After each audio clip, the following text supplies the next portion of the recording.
Damar Hamlin, the Buffalo Bills safety, is most valuable over the next year as a mystery, not as a whistleblower or truth teller. The truth about what happened to him on Monday Night Football a month ago is totally irrelevant in comparison to how much money he can earn by telling a story that pleases advertisers. This is the power of television and social media. Separately, they harm the truth. Together, they annihilate truth, reducing it to an unrecognizable rubble and a weapon of mass destruction. The weaponization of Damar Hamlin began this weekend.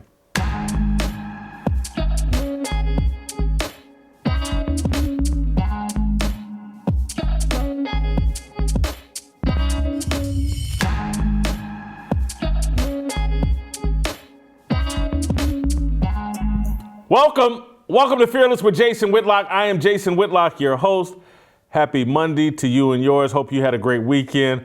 We're going to start the week off running and going. What a terrific group of games to talk about today from the NFL playoff weekend. Wouldn't call them great games, but they're great games to discuss, and we'll do that with Steve Kim and Coach Jason Brown. We're going to add a little Royce White to today's Monday show as I expound on a Damar Hamlin topic and the assault on truth that we're all experiencing and can be seen in how Damar Hamlin was handled this weekend by CBS, the Buffalo Bills, the whole 9 yards. Fantastic show planned for you today. Hope you're ready for it. We're going to go roll out straight to Steve Kim out in Los Angeles and start off talking about last night's very fascinating, not super compelling, but very fascinating. It was a competitive game, a defensive struggle. Dak Prescott and the Dallas Cowboys lose to the San Francisco 49ers last night. And also yesterday, Josh Allen losing to the Cincinnati Bengals earlier in the day. Again, I wouldn't call either one of these games great games, but very fascinating games for what they say about the two quarterbacks, or really all four quarterbacks. But we'll start by talking about the losers. Dak Prescott, who threw 2 interceptions and was not very good. The Cowboys could barely score. I think they scored 12 points yesterday. That they allegedly have the most high-powered offense with Dak at the controls. Dak didn't get it done once again in the postseason, in the divisional round. Josh Allen, the guy who allegedly went into yesterday's game as the second best quarterback in the NFL after Patrick Mahomes, he leaves that game. He ain't better than Joe Burrow. No one's saying that. And look, I'm someone that, said something very stupid about Joe Burrow early in the season, and I got to eat crow on that as well. But Josh Allen, allegedly MVP candidate, a threat to Patrick Mahomes. Now there's real questions about Josh Allen and just how good he is. So we'll start here, Steve Kim. Who's more overrated? And that doesn't mean they're terrible, but just overrated. Who's more overrated, Dak Prescott or Josh Allen? Based on the standards that we set and the perceptions that we've had, it's Josh Allen. I've been his biggest advocate, but I said to JB on Friday, I said he's on the spot. If you actually look at his play, forget the numbers, because there's lies, damn lies, and statistics. Since that injury against the New York Jets, he's been a turnover machine. And one of my great concerns about Allen is that for all this talk of sustainability and he runs too much with Lamar Jackson, those same concerns should be with Josh Allen. He plays like a tight end that has a really good arm at times, and there's way too much of a reliance on hero ball. So with Dak Prescott, we kind of know what he is. See, Dak is miscast. He's not what I call an elite franchise quarterback. He's a game manager, and we could talk about that a little bit later. But when it comes to 17 in Buffalo, I expect better. We've seen flashes. But this is the truth, and it pains me to say it, but we have to be honest. This year, under the direction of Ken Dorsey, he regressed. Wow. 35 TDs, 14 interceptions, 4,000 yards. Yeah. He's tied for second with the most TDs in the regular season. Now the interception numbers are high. He's tied for 30th. Look, was he great yesterday? No.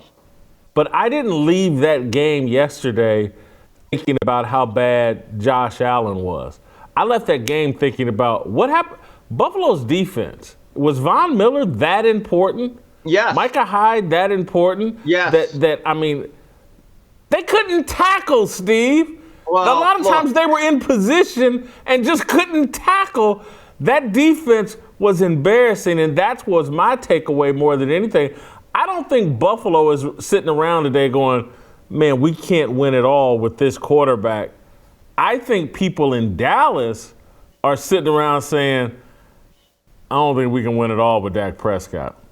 Yeah, going real quickly back to Buffalo, it was not Miller time. And since he's been gone, this is what they brought him in for, is to be that edge rusher in big games that can disrupt a pass offense by himself. And those first two drives, it looked like the Buffalo Bills, who had the home field advantage on the snow, they were on roller skates. And Joe Burrow's precision passing, taking the simple, effective throws, and then making tight window throws, that's quarterbacking. And going back to Josh Allen, yes, the numbers look good, but there's too many games. Go back to the week before. They're up 17-3 on the verge of blowing out the Dolphins. But instead of being patient and taking the underneath stuff and intermediate, he starts turning the ball over, throwing it deep when you didn't have to. And the lack of a running game, they put a lot on the shoulders of Josh Allen. Now, taking a look at Dak Prescott, Cowboy Nation, I feel you. I feel great pain for you. The curse of Jimmy S. Johnson lives. And right now, what's going on with all my Cowboy friends, I kind of feel like, remember Purple Rain? When the kid delivered a great performance after Billy said, hey, kid, I got 3 acts, only got room for 2, and he belted out Purple Rain. But before that, remember Morris Day walks in and he goes, how's the family? That's what I feel like. I mean, it's a depressing time in Big D, but there's a realization for the Cowboys ever to win a Super Bowl with Prescott as their quarterback, they have to make him into Brad Johnson or Trent Dilfer, a complete game manager. If they have any, I'm just telling you, if they have any thoughts of saying, hey, Dak, you're going to be Troy Aikman or you're going to be Roger Staubach and we're going to put the ball in your hands 35 times and you're going to be the driving force to win this game and take us all the way to the promised land, it's not going to happen. Because what do quarterbacks do, game managers that have won in the past? You know one thing they don't do? They don't kill you with bad plays. They stay within the system, and they make sure every drive ends in some sort of kick. And those 2 turnovers of Dak were absolute cripplers if you look at the game situation that they were in, and they swung the game in different ways at different times. And let me just give you a statistic here. Run-pass ratio, it can be overrated, but it also tells you a lot. The San Francisco 49ers, with the rookie quarterback, Mr. Irrelevant, 29 passes, 32 rushes. So they protected that young man, and he started to run the ball late. Dallas, look at this. 37 passes, only 22 rushing attempts. They're going to have to figure this out. That man is not Troy Aikman. He's not Troy Aikman, but here's what I think. And I think Dak is more overrated than Josh Allen for the reason I said off the top in terms of in Buffalo, their fans, that coaching staff, and that franchise has every reason to still believe, hey, I can win a Super Bowl with Josh Allen as my highest paid player. In Dallas, you have to be sitting there and go, this guy at $40 million a year? He can't win us a Super Bowl. And that makes Dak more overrated. I do think Dak can be Jimmy Garoppolo and that you can get to the Super Bowl with him, be in position to win a Super Bowl like San Francisco was with Jimmy Garoppolo. things just have to go your way. You can't fold up, like they did against the Chiefs or whatever. But I contend that I literally thought this last night. At the end of the night, I was like, Dak needs to go into Jerry's office and say, hey, man, let me give back some of this contract. Let me get down. I mean, this is. Let me get down to about $30 million a year and take this extra money and go out and make sure I have all the pieces around me so that I can do what Brock Purdy just did. Because that is who Purdy, Garoppolo, that's Dak's ceiling. Dak's a fourth-round quarterback that can help you get to a Super Bowl. But if he's your highest paid player at $40 million a year, he's a problem for you. That's why I just think far more overrated than Josh Allen. And Josh Allen has certainly taken a step back in terms of perception. But I look at Josh Allen and go, man, I can fix all this. I can correct all this. He's got all the tools. He throws a heck of a deep ball. He and Stephon Diggs a hell of a combination. He and the Davis kid.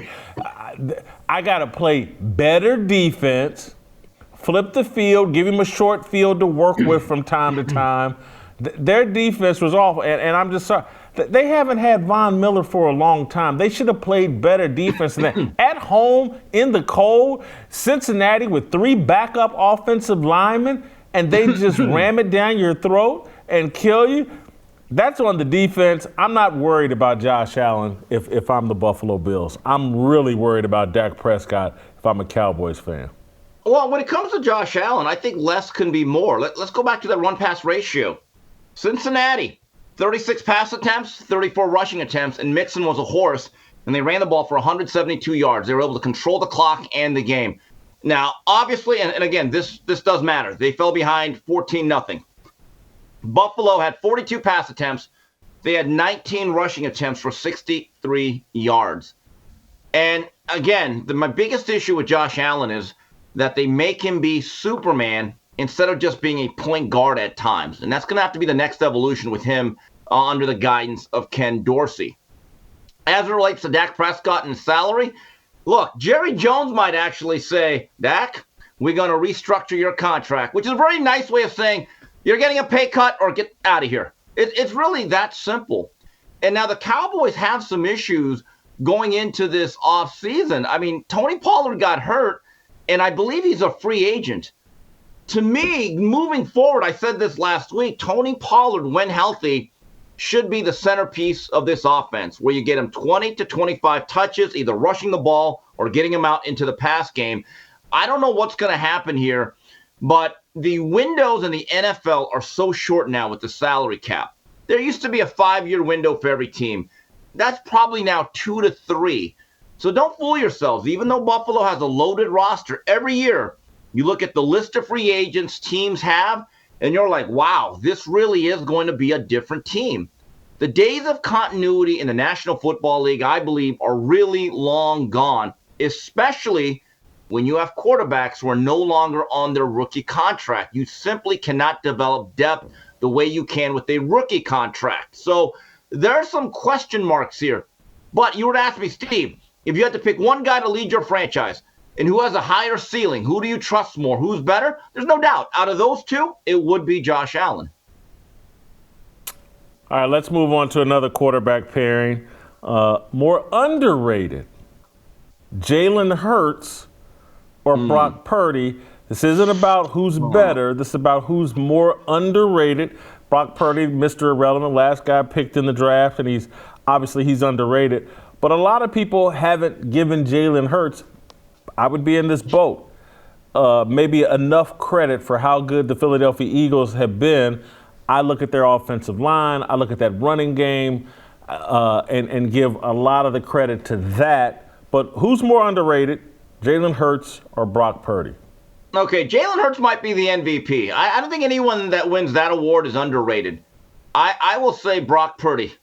And again, yesterday was probably his toughest game. Dallas was very well prepared defensively, and there came a point in that game where they said, okay, we're going to have to get back to our roots and run the ball between the two tackles, go downhill, but there's going to be times when Purdy's going to have to make some tight window throws on third down. And that was impressive, the way he was able to move the chains on those short little slants. And then he also had the ability to extend plays where George Kittle makes this amazing catch. Brock Purdy, if he was a high draft choice, the narrative would be different. Chase Sr., who I follow on Twitter, made a very good point. If this guy's a top 10 pick, we'd be talking about, wow, this is why they drafted him. Look at the moxie, look at the poise, the playmaking abilities. But because he's the exact same player that was the last guy drafted, again, the whole perception is, wow, what a gritty, gutty underdog, and he's a Cinderella story. But when you look at what they do within that Shanahan offense with a lot of the eye candy, the orbit motions, the jet sweeps, and then setting up shots, he does that very well. He actually fits their system to a T. Now, I was at Coach JB's house and he's watching the game. He's been a skeptic of him, but in the fourth quarter, as he kept making one key third down completion after another, Coach actually admitted, this kid has a pretty good feel for the game. So I give him credit. And again, because he's a 7th round last draft choice of last year's class, I think just mentally we all think of ourselves that this guy should be nothing more than a backup. Jason, someone needs to tell Trey Lance this. Get ready to pack your bags. You have a future. It ain't in San Francisco. They have their quarterback. It's number 13. I probably agree with you. He's more underrated, but I'm not sure if he's built to last. I think, and he may carry him to the Super Bowl this year. Hell, may win it. Who knows? That defense is so good. Shanahan's so good. I'm not sure if you got to remember, San Francisco, and again, different coaching staff, but Jim Harbaugh was a different version of Kyle Shanahan at one point, made Alex Smith look awesome, made Colin Kaepernick look awesome, and now here San Francisco is making Brock Purdy look awesome. But Jason, hold on. Go ahead.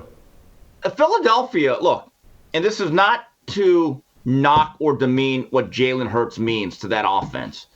But you ask anyone that has ever coached or played the game or that position, when you can consistently hand the ball off and rip off 6 to 8 yards, it is much easier to play quarterback when it's always 2nd and 3 or 2nd and 2. I mean, seriously, they do a great job of scheming, not just around Hurts, but it's just a great system. And a lot of those throws, if you chart Hurts, he's not throwing the ball downfield that often. They do a lot of that bubble screens, stuff that's relatively easy.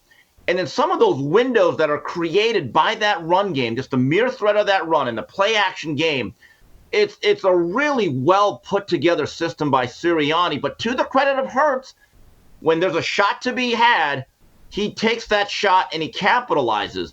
So, and again, though, when you talk about who's more underrated, well, one guy's been a starter for a while. This is his 2nd full year. Jalen Hurts as the starter. Brock Purdy's into his, 7th and now 8th game. So, again, with the context of that question, I would say who's more underrated? I would still say Purdy. I will say this. I've got to make this side note. If I could figure out how to do it, if I could figure out how to do the show Monday from Los Angeles, I need to come out to L.A. because that spread that JB put out over Twitter, wow, was that as good as it looked? I mean, Justin, when JB comes on, let's find it. He put out a video over Twitter of the spread he laid out. It looked amazing. Let's see if we can find that video before we bring JB on later in the show. But that looked amazing. You know how they say let Russ cook? No, let Jason Brown cook. Here's the thing. I don't even go for the football. I make the hour drive for the barbecue. I'm like, forget the football. I don't care about football. I can watch. The food is amazing. He puts out a spread. You got to see his man cave cigar bar. He could charge people to come in and be a line like Spago's in 1985. It's amazing. Have a great time there, smoke a few cigars. He's got a full, I'm just telling you, the beer is cold. Got all that ice in there. He's got a nice chest. It is a Taj Mahal of football. Then his coaching buddies come out and they play poker. And the way they argue over 4.5 hours, or whether you run a trap or a counter, it's like football 101. I feel as though I got a master's degree in how to watch football as a layman. But the ribs, Jason, we ought to mail you some. We need to FedEx you some of his ribs with nice sauce. Oh, it's great. It's great. Steve, I'm going to be honest with you. If I can figure out how to do the show from there on Monday, I'll be there this Sunday. But he's got to cook those. He's got to make those ribs. I'll be there this weekend Coach, if I can figure Jason, out how to do the show from there. I'm definitely going there for the Super Bowl, and he already laid out his game plan. He's actually going to smoke some ribs and some meat for 14 hours. He actually has his own smoker in the backyard. This man is a barbecuing fiend. Yeah, it looks that way. All right, let me get us back on task. More impressive this weekend, Patrick Mahomes playing injured or Joe Burrow going on the road at Buffalo and taking apart the Buffalo Bills without 3 offensive linemen. More impressive. You know, that's like the old Ginger or Marianne question. You can't really go wrong, but I'm going to go with Joey Burrow. The big game Burrow, there's something about this guy. To go in there in inclement conditions and make it look like you're in a dome stadium and to carve up one of the better rosters in the National Football League and just to be in command. Burrow has that it factor. People really wonder, is that such a thing, or is that something, a media term that we've all made up? I believe it's real with Joe Burrow. I remember in 2019, he put on one of the 5 greatest seasons I've ever seen for a college football player. But the games he had at Texas and then certainly at Tuscaloosa against Alabama, I remember watching those games saying, this guy's going to be special. This guy is going to be special. LSU for a decade could not score more than 3 points against Alabama. He carved them up for like a 49 burger. Couldn't believe it. And it's just carried on. And look, people will say, well, what about the Willis Reed impersonation of Patrick Mahomes? You know what? There's a lot of credit for that. But Joe Burrow came into this game yesterday, Jason, as you mentioned, without 3 of his starting offensive linemen. That's already an offensive line that didn't have Anthony Munoz or Max Montoya. Let's be honest, okay? It hasn't really quite come together yet. And the command and the poise that he showed for 4 quarters, look, as much as I think that Josh Allen has an incredibly high ceiling and he's still a guy that I'd like to have as my quarterback, throughout that game from the first snap, as the game kept moving forward, I said Cincinnati has a very decided advantage at signal caller. I mean, it hurt to say it, but that is the truth. As for Mahomes, I'll say this. Him being hobbled, it actually made him a more disciplined quarterback, and he had to get rid of the ball nice and early and on time, and it showed you that that's why Patrick Mahomes would be a number 1 guy. That you can even take away his legs, and he could still be effective and carve you up. So when all these people say, well, Lamar Jackson, this, and that, right, take away Lamar Jackson's legs, see how effective he is. I hated to go there, but I had to. Just want to get that out. This is a really tough call. I don't want to just be a Chiefs homer. I was shocked at what Joe Burrow was able to do, but I was also just like, I'm just not impressed with Buffalo's defense. And so this is no knock. I don't want anybody in Cincinnati mad at me. I made a mistake early in the year going off on the guy after 2 games. I was dead wrong about that. But Patrick Mahomes, man, refusing basically to come out of this game, high ankle sprain, and demanded to come back in and play the second half. I just thought he was tremendous. I was a tiny bit more impressed with Patrick Mahomes than I was Joe Burrow, but that's no slight. It's really just a coin toss. You could say either one, and you can defend the decision. I want to circle back to one thing, and I just thought, instead of me coming to LA, I wonder if I could get you, JB, Sean Salisbury. Where's Sean Salisbury? Where's he based at? Where he and JB? Are they doing that show from different cities? Yeah, I think Sean Salisbury's in Texas somewhere. Gotcha. Last chance Q, Because I want, if I get JB could come here, cook at our studio, and we could do the show Monday with everybody here in studio. He could do his. I got to figure out a way because I'm just telling you, looking at what JB's cooking, I need to get out there or I need to get him here. I'll bring that up with him later. All right, last one here, just strictly football. Hotter seat. Who deserves to be on a hotter seat? Mike McCarthy or Sean McDermott?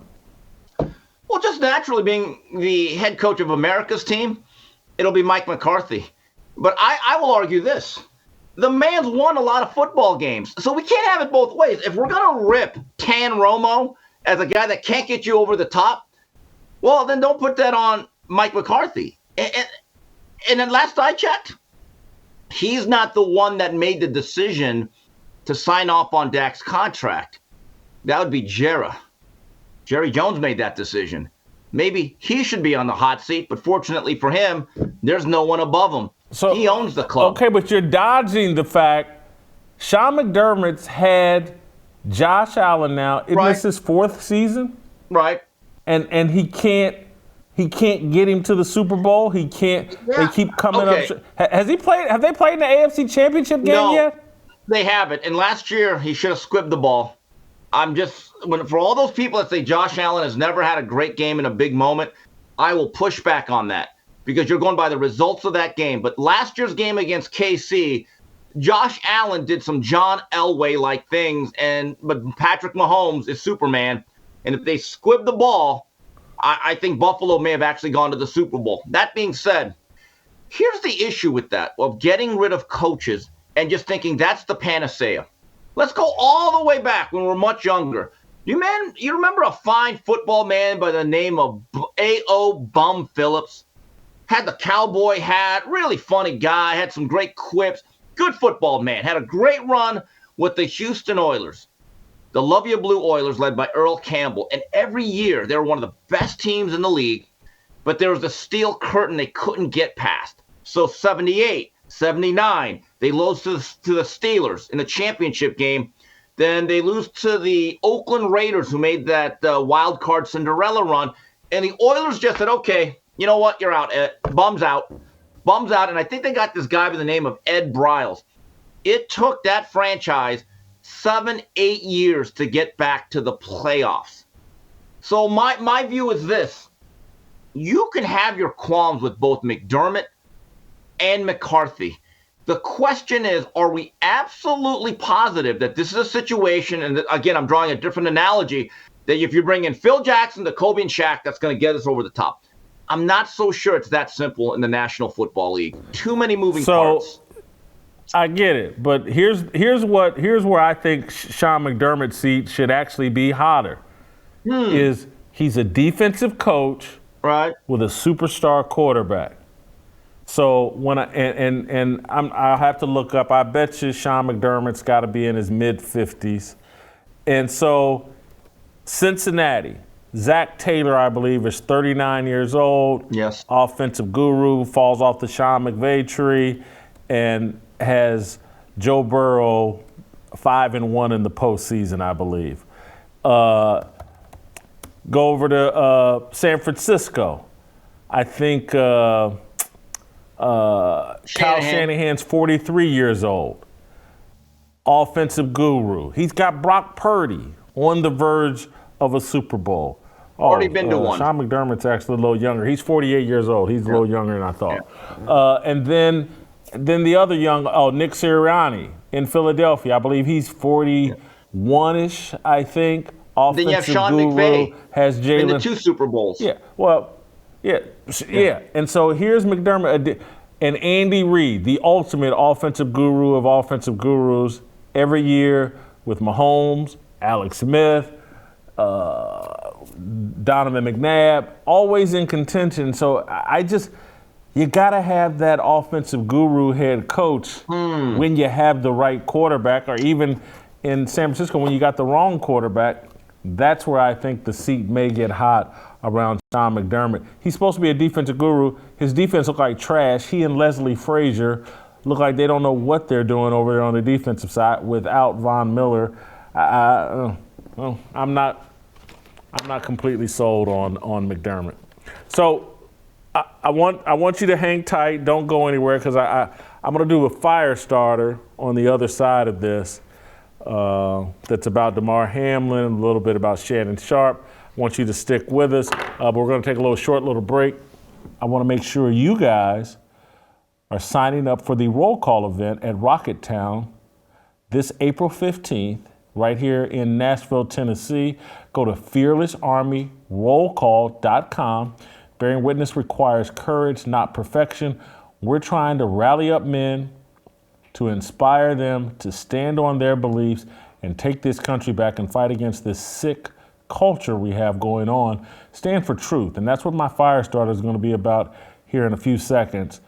I need you guys to come rally up here with us together. We're going to do some singing. We're going to do some little drinking, a little eating, a little worshiping, praising of God. We're going to socialize and fellowship together and inspire each other. I need you here in Nashville, Tennessee. We got some great entertainment and some events going on. We're hopefully on Friday as well. The 15th is on Saturday. We're going to have a little special event, we believe, here on Friday for some select few willing that want to come be a part of the show and engage with me in a more private setting and some of the contributors. It's going to be a great weekend. Need you showing up. Look, even if you're a woman, anybody that wants to be a part of that Fearless Army, show up. It's going to be a bunch of great guys. If you're a lady out there looking for a husband, he may be here. Who knows? If you're a guy, I can trust me. Nashville's filled with women. You definitely want to be here. But we're going to inspire you, praise God, do a little worship, a little singing, a little socializing, listen to some music. Want you here. FearlessArmyRollCall.com. Go there right now. Need you here. All right, stay tuned. I'm going to have my Firestarter, Steve Kim.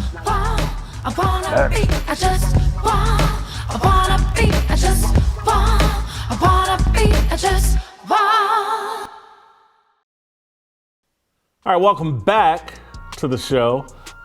Before I get to the Firestarter, I just want to make a quick housekeeping note. Steve and I were a tiny bit wrong. Buffalo played Kansas City in the AFC Championship game in 2020, so apologies to Sean McDermott there. All right, so now I want to clear the deck, clear my throat, clear my palate, and get to this Firestarter. We're going to change up, talk about the NFL in a slightly different way, talk about culture in a slightly different way. The unholy alliance between television and social media has greatly increased the separation between reality and truth. Reality and truth are not the same. Man creates reality. God ordains truth. According to the dictionary, reality is a resemblance to what is real. Television and social media have turned reality hostile to truth. That's why we may never learn the truth about what caused Buffalo Bills safety Damar Hamlin to collapse on the field. The NFL is a reality TV show dependent on the advertising dollars of Big Pharma and other global corporations. The essence of professional sports is no longer competition. The invariable nature of sports is now programming. It is content designed to hold the attention of viewers long enough to pitch them a product, preferably a pill manufactured to mask symptoms of internal human rot. This is not new. What's new is the level to which programming concerns supersede and diminish the exploration of truth. Sunday afternoon, as CBS broadcasted Buffalo's playoff loss to the Cincinnati Bengals, the network trumpeted the fact that Damar Hamlin cheered on the Bills from a suite inside Highmark Stadium. On numerous occasions, cameras cut to Hamlin allegedly reacting to the action on the field. I use the word allegedly because the image of Hamlin was so fuzzy behind the glass and snow that it could have easily been an actor wearing a hoodie and gator face mask. Earlier, footage of Hamlin entering the stadium clearly showed his mom and little brother stepping on an elevator, but it was impossible to see Hamlin beneath a hoodie, gaiter, sunglasses, and a bowed head. Security guards blocked cameras from getting too close to Hamlin. Why the secrecy?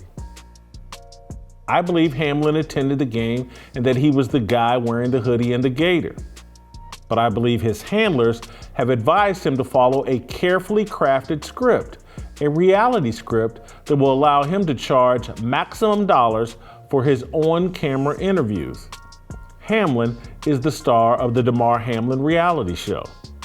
He's the subject of a documentary that he and his team are likely producing in real time. They'll auction the documentary and any interviews to the same global corporations and networks that finance the NFL. Hamlin is most valuable over the next year as a mystery, not as a whistleblower or truth teller. The truth about what happened to him on Monday Night Football a month ago is totally irrelevant in comparison to how much money he can earn by telling a story that pleases advertisers. This is the power of television and social media. Separately, they harm truth. Together, they annihilate truth, reducing it to an unrecognizable rubble and a weapon of mass destruction. Television and social media turned Derek Chauvin and George Floyd into a nuclear weapon. Floyd died of a lethal combination of fentanyl, stupidity, noncompliance, and officer-involved indifference. TV and social media demolished those truths and put Chauvin and America on trial for white supremacy. I don't make that analogy to accuse Hamlin of doing something wrong. I'm pointing it out so that we can deal with the time we're living in. We're living in an era where truth has no value. We prefer entertaining lies over uncomfortable truths.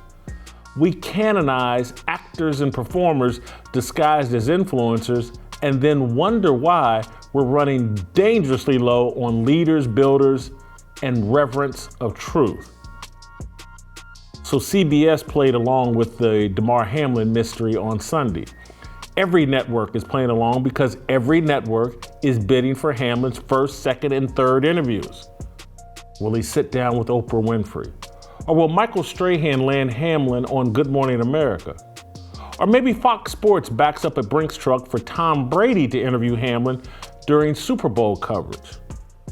No one wants to upset Hamlin, his handlers, or Big Pharma by pursuing the truth behind his on-field collapse.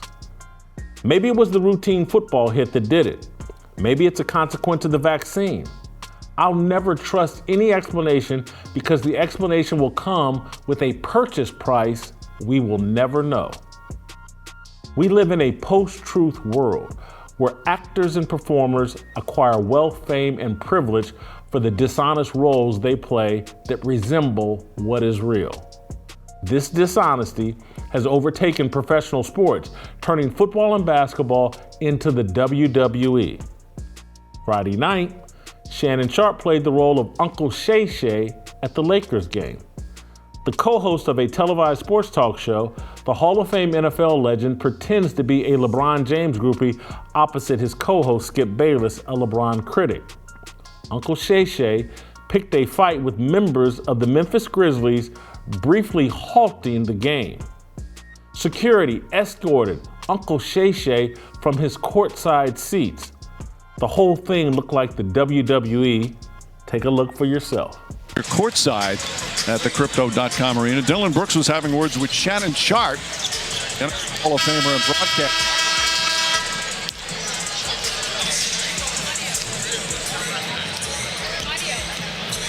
And you see Steven Adams comes over to protect his guy along with the supporting cast, and then Shannon Sharpe still talking, and T. Morant, John Morant's dad, comes over. Had an opportunity to talk to T. Morant, and he said, my blood pressure didn't go up a bit. Nothing but love and respect for Shannon Sharpe. It's a bunch of guys talking a bunch of trash. Sharpe and his crochet sweater returned in the third quarter. He reconciled with the father of Memphis star Ja Morant. Sharpe bragged to an ESPN reporter, Dave McKinnon, "They didn't want this smoke. They do all that talking and jockeying. I ain't about that jockeying. You don't want these problems, but I wanted anything they had. Don't let these fools fool you now." Sharpe has fully embraced his TV and social media character. He's on stage performing 24/7. So was his partner, Bayless. Sunday night, after the Cowboys lost, Bayless filmed himself tossing a Dak Prescott jersey into the trash. This is how people behave in a post-truth world. Every human emotion and engagement is content to be exploited. Damar Hamlin nearly died on a football field. It didn't take long for handlers to turn that tragedy into a potential reality payday. Man creates reality. God ordains truth. In the world we've created, Aretha Franklin's classic song, Natural Woman, is offensive and objectionable. Our bizarro world makes me think of a Gladys Knight classic, Midnight Train to Georgia. I'd rather live in God's world than live without him in mine. That's my fire starter. I want to add that Monday morning, Shannon Sharpe opened his Undisputed TV show, shocking me and probably all of his viewers with a classy and what seemed to be authentic apology. Let's play Shannon Sharpe. It's about 3 minutes, but it's worth watching the entire thing. Let's play Shannon Sharpe's apology, and then we'll turn to Steve Kim. As you probably have heard or have seen Friday night at the Lakers game, I want to apologize for my behavior. Guys, I've preached for the last 6.5 years, responsibility and accountability. And I take full responsibility for what transpired. It does not matter what Dylan Brooks said or how many times he said it. Me being the responsible person, me having the platform that I have and having so many people look up to me, I was wrong. I should have lowered the temperature in the arena. Instead, I turned the temperature up and I let it get out of hand. And I want to apologize to a few people. First of all, I want to apologize to the Lakers organization, Jeannie Buss, the Buss family. I apologize for any harm or unwanted attention that I brought to your organization. I want to apologize to the fans that were in attendance and the fans that watched on television, because that's not what you paid for and that's not what you tuned in to watch. Shannon Sharpe should have been mentioned as someone that was at the game, not someone that let his emotions run high and get out of hand during the game. I want to apologize to the Memphis Grizzlies. Organization and fans, I am sorry. More specifically, I want to apologize to Dylan Brooks. He is a fierce competitor, and seeing him up close, I get a sense of why he is what he is and how he's wired the way he's wired. Bruh, I apologize. I wish you the best of luck the rest of the season and continued success. Ja, it was a privilege and an honor to watch you up close and personal. Skip and I talk about you a lot of times, but to see what you do, you're able to elevate, lead the floor, contort your body, and finish at the rim is unbelievable and extremely impressive. And I want to apologize to you. I also want to apologize to my stylist, Hollywood. Bruh, you had an impeccable record before you took me on as a client. And I want to apologize for my behavior because you were in attendance. And if I caused any smudge on your resume, I'm deeply sorry for that. I also want to apologize to LeBron James because y'all know how I feel about him. And he supported me through thick and thin. And bro, I'm sorry that I put you in this situation, that you had to support me in something like this. So I want to apologize to you. I want to apologize to my family. I want to apologize to my brother, my sister, my mom, my kids, and my grandson. Because one day you're going to be old enough and you're going to see what transpired in that arena. But I also hope you get an opportunity to see this apology that I'm giving, because I was wrong. And I'm never going to be too big to say I'm sorry. I'm never going to be too big to say that I was wrong. And in that situation, I was absolutely wrong. And last but not least, I want to apologize to you, Turbo. You've been great to me. I appreciate everything that you've done over the last 8-9 months. I want to say I'm sorry. Again, to my Fox family, FS1, guys, I'm sorry for any unwanted attention that I brought your way. And I hate that you have to answer. No one should have to trend because of something that I did. So I want to apologize to anybody at Fox or FS1 that's had to answer questions on my behalf. What happened to Shannon? Why was Shannon doing this? I'm sorry. I apologize. I'm not perfect. I am not. And I'm never going to say that wasn't Shannon Sharpe, because that was me. That was just me getting out of character. And I'm sorry for all those that saw my action and took offense to my actions. I am sorry. Steve, I gotta say, I used to know that version of Shannon Sharpe and had a lot of respect for that version of Shannon Sharpe. Steve, I thought that apology was outstanding. I don't care if it came with a gun to his head. It was an outstanding apology. I do think there was a gun to his head to some degree. Someone over at Fox told him, like, hey, man, this is completely out of line, and if you don't clean this up, we're done with you. That's total speculation on my part, but it's a tremendous apology. I can't find fault with it. Yeah, I mean, I guess Captain Crochet nailed it, but I'll give him credit. That's the most entertainment value I've gotten out of any Laker game this year. Honestly. Let's be honest. Most of the country wouldn't have given 2 cents about that till that happened. And you know what? I'm going to give Shannon some credit. What did Tammy Wynette once said? Stand by your man. You know, I really hope that fans of Fearless are as fiercely as loyal to our show as Shannon Sharpe is to LeBron James. I mean, I get being a fan, but you really think I would fight over this stuff? I just find it interesting that what took place, and it got me to be thinking the last time, or when I really did care about the association, that kind of reminded me of like Spike Lee on steroids or something, literally, I guess. But could you imagine any fan, whether they are a well-known athlete or a celebrity, talking that type of stuff to the old bad boys of Detroit, or even more, the early 90s Knicks, and actually getting away with it? And I thought one of the funniest things is talk about having priorities out of order. And you counterpunched beautifully to Kendrick Perkins like you were Sweet Pea Whitaker. When Kendrick Perkins says, I can't believe the outrage of Dylan Brooks just calling Shannon Sharpe a role player or something. And you said, yeah, that's a blogger. A blogger. Yeah, a blogger. Yeah, that's the whole issue, Ken. Not anything else. That's the issue. This is where celebrity worship has completely turned our world upside down. I have nothing against Shannon Sharpe. I've never met him. I admired him as a player. He's still on my tight end, Mount Rushmore, although Travis Kelce may move his crochet sweater out of there real soon. Let's just be honest about it. But he should have been immediately removed from the game and his privileges to the crypto.com arena, or whatever they're calling it, revoked. If any other fan acted in that manner. And by the way, the irony of irony is Shannon Sharpe talked about it on the show about how fans are unruly and disrespectful to players. How did that age? The other last thing I have on this thing is when you go to any event, specifically a sporting event, and I've been there a lot, we've all seen fights, whether it's a baseball game, football game, NFL, specifically at boxing. Sometimes you get unscheduled walkout bouts. It's the greatest thing in the world. But they generally happen in the rafters or the cheap seats. So basically, if you're on press row, Jay, you know this. When a fight breaks out, our general reaction is to turn our neck, right? We turn our neck towards the upper deck. We never actually go right across. Oh, what's going on in front of us? There was a fight about 2 weeks ago in Washington, D.C. with Gervonta Tank Davis and Hector Luis Garcia. Pretty good fight going into the 8th round. All of a sudden, something broke out, literally camera side, right near the ring, which I have never seen in all my years of covering the sport.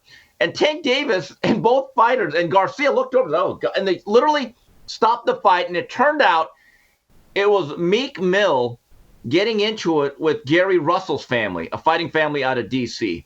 And then Steven Jackson, his wife almost got trampled, and Steven almost set it off and all that other stuff. It's really an interesting dynamic that now the altercations with fans are now taking place where the rich folks are. Never thought I'd see it. And Steve, that can all be explained by sports has gotten completely in bed with rap music. And so now it's starting to look like the rap music world at these sporting events. And so where did Tupac, when he got shot and killed, that started at a boxing. That started at a Tyson fight. Selden, brawl in Mike the Tyson. lobby. Yep. Yeah, brawl in the lobby. Again, they've so embraced and wedded themselves to hip hop. Meek Mill, and it's this whole rap mentality, this whole gang mentality. And so when Shannon Sharpe was originally, his behavior and what he said to Dave McMenamin from ESPN, he sounded like a rapper thug. They don't want this smoke, they blah, blah, blah. They don't want these problems, blah, blah, blah. And he's demanding the guy come over here and say it to my face and all that. they've turned the front row. The NBA loves to celebrate whatever thug rapper is at the game. And now, no surprise, Shannon Sharpe has patterned his whole shtick after the rap deal. And Steven Jackson, Meek Mill is a rapper. Steven Jackson is a rapper as well, not just a former basketball player. And really? Yes. Oh yeah. And not a bad one either in terms of the gangster rap deal. He's actually one of the few athletes that actually could rap. And so that's all you're seeing is their embrace of rap culture is now affecting the off the court and the behavior of the players on the court. LeBron James sounded like a rapper after the game. I ride with Shannon Sharpe. Instead of saying, hey man, Shannon Sharpe's here at the game and he's overshadowing us on the court and his behavior. And I just don't see this as the same as Spike Lee and Reggie Miller. Yeah, that good-natured. Yeah, that good. And they knew each other, by the way. Yeah, they knew each other. This is completely different. And so I was glad Shannon apologized. Yeah. He needed to. But we spent this entire weekend with people like Kendrick Perkins and everybody else caping up for Shannon and pointing fingers every other direction than at the person who's primarily responsible. And Shannon Sharpe, I think, over his social media over the weekend, he wasn't backing down initially. Someone finally talked some sense into him. It's no different. It's like Juwan Howard over the Michigan coach that slapped the opposing coach, and it took him a week to figure out that he did something wrong. So at least Shannon figured it out in a couple of days. Jason, this reminds me of 2006. Floyd Mayweather fights Zab Judah at the Thomas and Mack Center. Okay, so fight's going on, and there's a lot of rappers in the audience. First 10 rows. It's a different audience than, let's say, a Manny Pacquiao fight. So 10th, 11th round comes, and Zab Judah's kind of fading in the fight, and he just absolutely blasts Floyd Mayweather low. I'm talking low blow. And a melee almost breaks out because Roger Mayweather nearly jumps into the ring, and all of a sudden, it got really heated around ringside. So I'm doing the ringside report. I was at Max Boxing, and I wrote a column, and I said, in the 10th round, as this, and this happened, the Source Awards almost broke out here at the Thomas and Mack Arena. So some angry young lad writes me an email, how dare you say such a thing, man? You know, this, and that, the connotation. And I said, look, dear sir, here's what I'm going to do. At the next Country Music Western Awards, when Kenny Chesney and his posse jumps Kenny Rogers, I'm going to lead with that, and I'm going to use that as the headline. We have a deal. Never heard back from the guy. It was really strange. But yeah, it was interesting what took place, but I'll probably go back to not caring about any Lakers game for another few months after this Friday. Steve, let me end on this note. Do you have a thought on the way CBS covered Damar Hamlin and whether or not this whole mystery around, he's wearing a gaiter to cover up his face, he's wearing a hoodie to cover up his face. I have my theory. I think he's trying to protect his value, remain a mystery. Your thoughts? I don't want to go as to say that there was a faux Hamlin. However, in a situation like that, where the Buffalo Bills have talked about what an inspiration he is, and this was an emotional driver, right? It's going to be this feel-good story. Two things that stood out in terms of what they didn't do. You're telling me CBS couldn't get a 2-minute interview where they send Tracy Wolfson up to say, hey, Damar, how are you feeling? And what are you feeling right now physically? And what message would you like to send to the great people of America that have supported you and the community of Buffalo? Garden variety. Doesn't have to get any further than that. Let's do a quick 90-second, 2-minute interview. Then we send it back down to the coverage. Or, and we've seen this before, Jason, situation like this happens, why not bring him out and have him do the coin toss? Or make him one of the captains to say, hey, there's Damar Hamlin. He's doing well, and then he gets to watch the game back up in the box. They've done that before many other times in situations that are somewhat similar. The fact he was just kind of, I don't say hidden, but sequestered up there, like yourself, I did find that odd. What conclusion did you draw? My conclusion is it's he and his handler's decision. They're trying to protect the value of his interviews and any content that they put out. I'm not even bashing them. I'm just saying this is the world we live in. that he's about to auction himself off, and it's all about the bag, and it will never be about anybody getting to find out, well, what caused this collapse? Was it the hit? Was it something else? What if doctors took? Pfizer, Big Pharma is going to decide what the truth is on that, and the television networks and Damar Hamlin are going to accept the check and keep it moving for selling whatever story fits the advertisers. Right, and look, I one of the questions I would have asked if there was an opportunity to talk to him is, Damar, what is your future in football? Have you thought about it? And do you believe that you'll play again?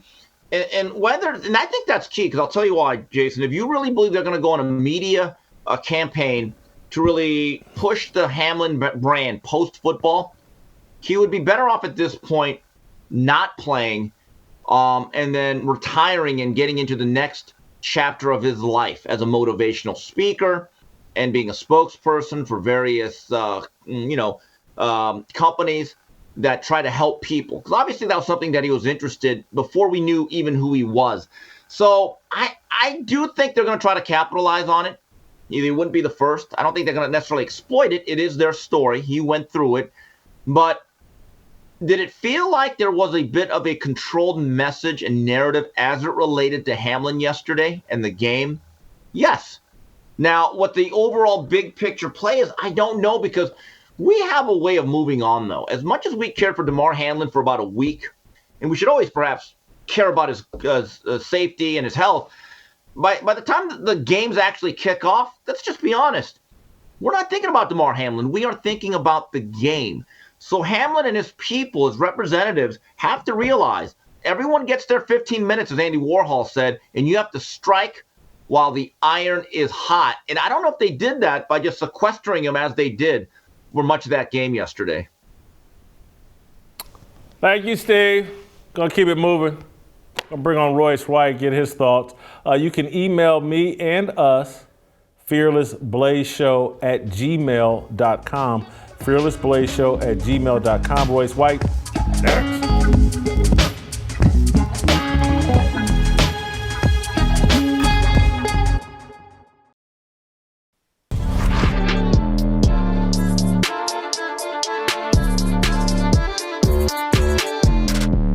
All right, welcome back. Let's go out to Minneapolis, bring in Morpheus, the deepest, most intelligent man on the show. I can't wait to hear Royce's take on what I've tried to unpack in my Firestarter today and Mono today.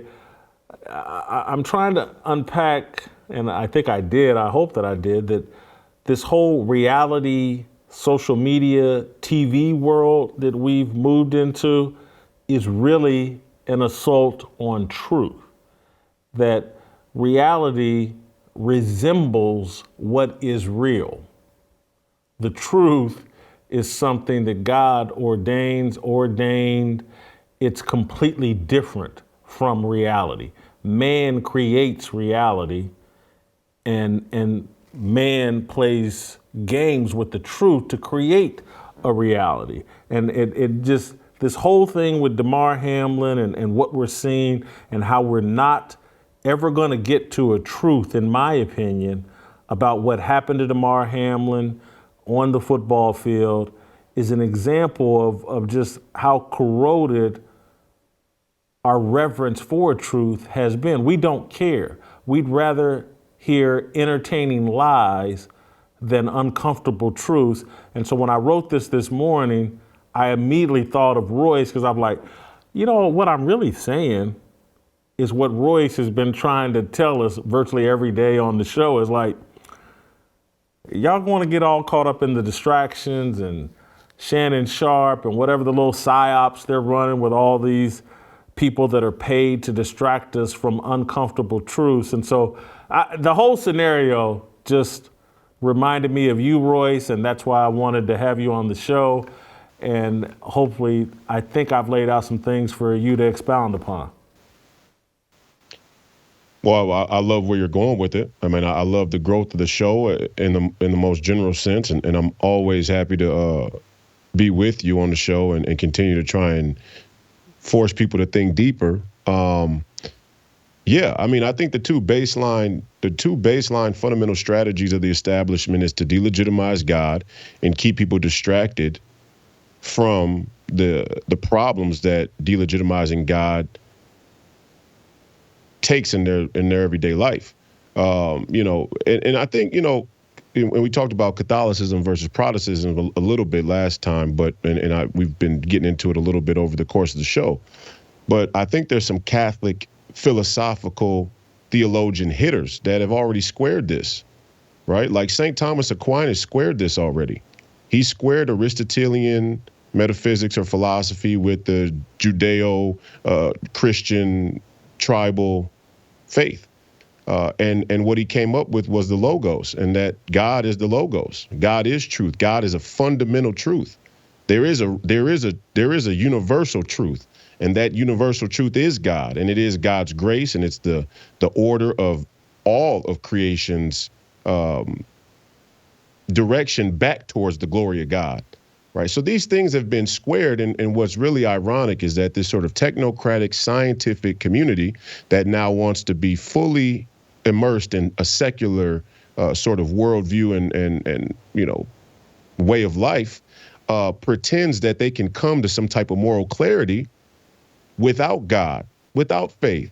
And the funny part is, even if you, by some long stretch of the imagination, come to a moral clarity without an explicit Christian faith, it still ends up being Christianity just without the reverence, right?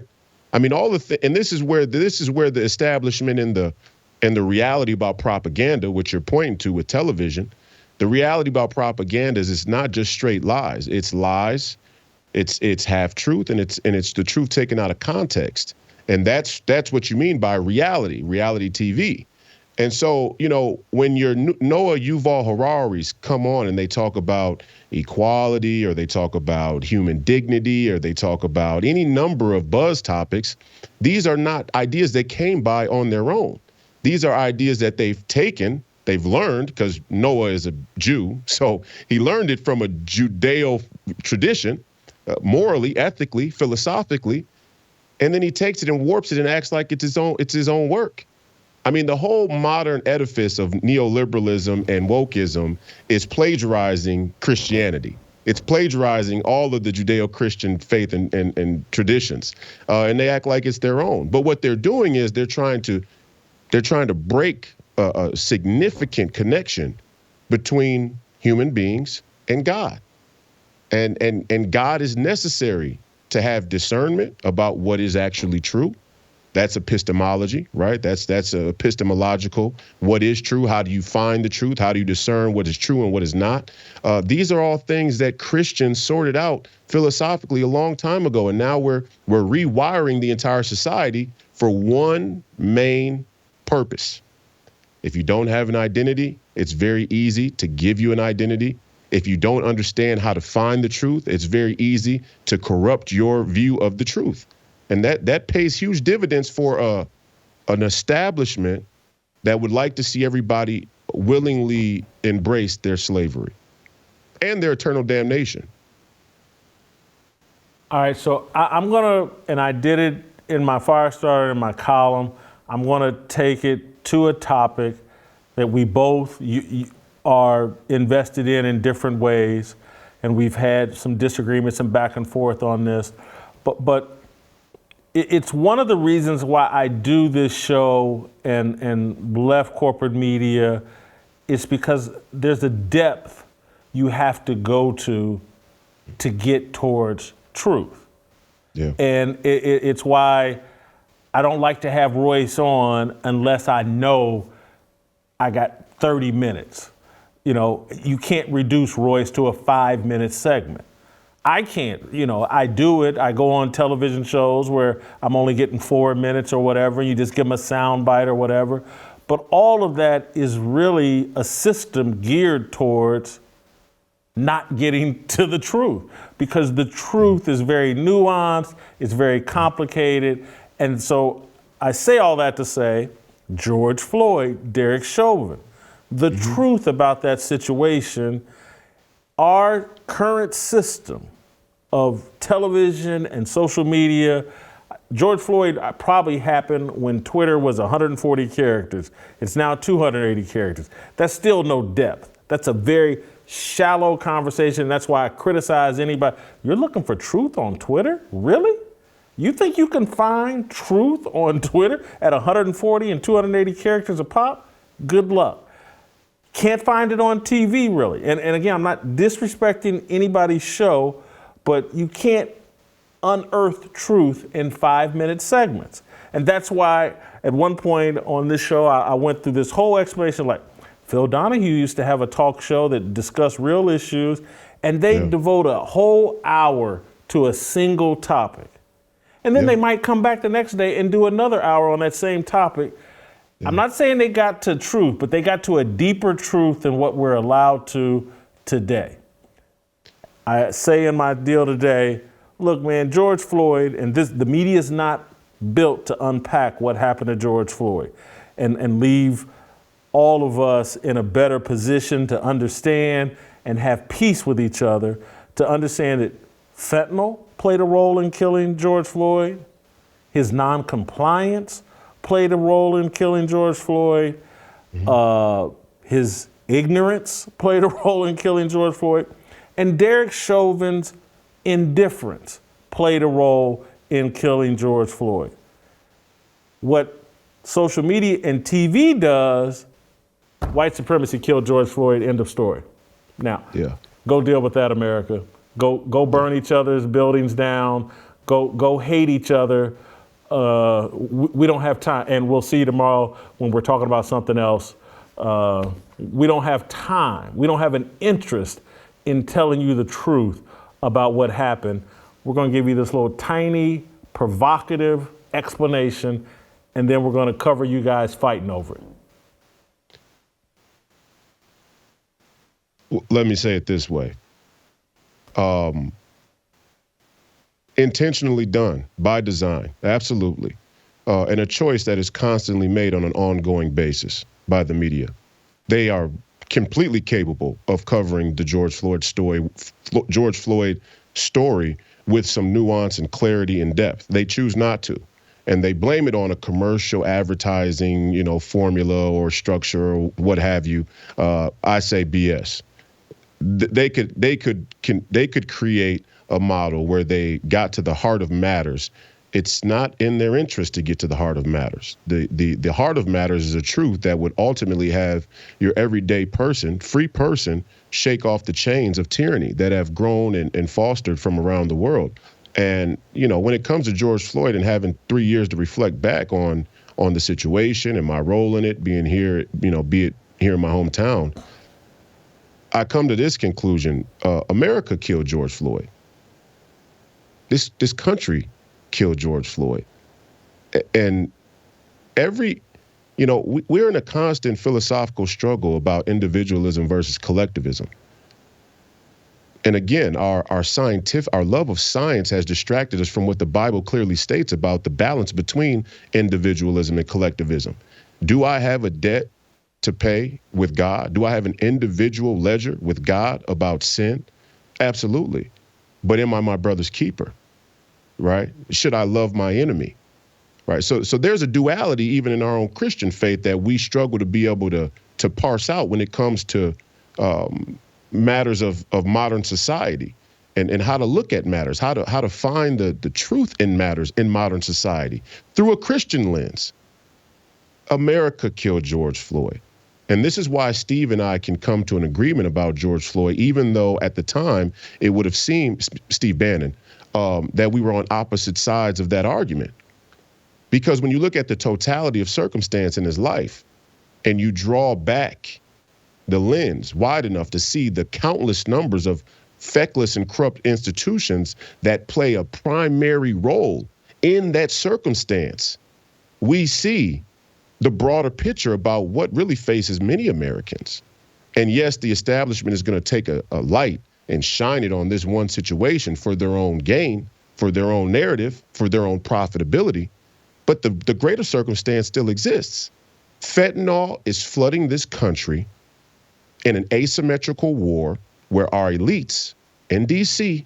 have sold out the public health of our people for an economic trade relationship with oligarchy that they admire. That's the truth. Okay, China is sending us fentanyl as a payback from an opium war where we did it to them first. And Biden and Pelosi and McConnell and McCarthy and Elon Musk and a bunch of other people, they all know it. They all know that the fentanyl is not by accident. They know the history. They know that this is a cycle of an opium war because the Chinese don't forget. They fought a 5,000-year civil war, and now what happened at the end, what's come out of it is a genuine hegemony of the Chinese people and the CCP. The Chinese people and the CCP have a great deal.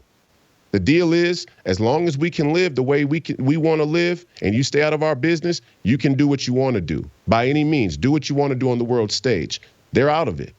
And when you see stuff pop up in Shanghai and Hong Kong and other places, those are little sects of a huge Chinese population that have a greater understanding of the circumstance and morality. And I say that to say this. This is why I had the intuition to go out and protest for George Floyd in the first place. It wasn't about police brutality.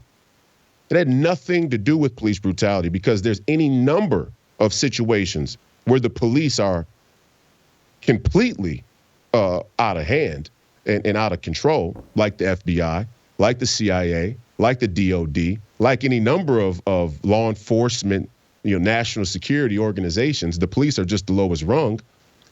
There's any number of those situations that we could and maybe should protest about. I knew that George Floyd was going to be used as the linchpin of a narrative, of a political transition, at a time where there was supposed to be a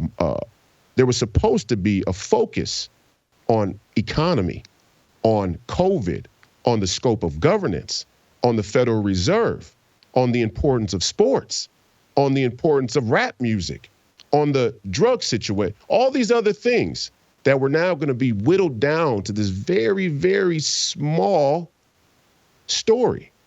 And I'm not saying it's a small story when a man loses his life, especially in that way, because it's tragic and it's unfortunate. And I believe Derek Chauvin was wrong. And I believe that the Minneapolis Police Department, by and large, has a long way to go, as do many police departments. But the way the liberal establishment wanted to use that story, I wasn't going to allow so far as I could help it. And that was my participation in George Floyd. That's why I marched 15,000 pink and purple-haired liberals to the Federal Reserve. And I said, this is the doorstep of tyranny. Stay away from the police precinct. That's a scam. That's a cover story. That's a look away. The Fed is still printing money for Wall Street to give to China. Understand what I'm saying. The Fed, which is a stone's throw from the first precinct in Minneapolis, at the very moment when the protests were happening, the Fed was still managing monetary policy intended to give Wall Street passes for money lost so that they could transfer wealth from this country's average citizens, not the wealthy, our average everyday citizens who pay taxes, transfer wealth to China. Why are we even talking about George Floyd? It was my point. And if we're going to talk about George Floyd, fine. That's fine. Am I a Roman citizen? Should he had a day in court? Yes. Do I believe fentanyl played a huge role in his overall, outcome that day? No, I don't. But I've been in fights before, see? And this is the other side of the coin, Jason. And I don't mean to ramble on, but I'm trying to tie this together for people. Hopefully they'll bear with me. The counter narrative has become just as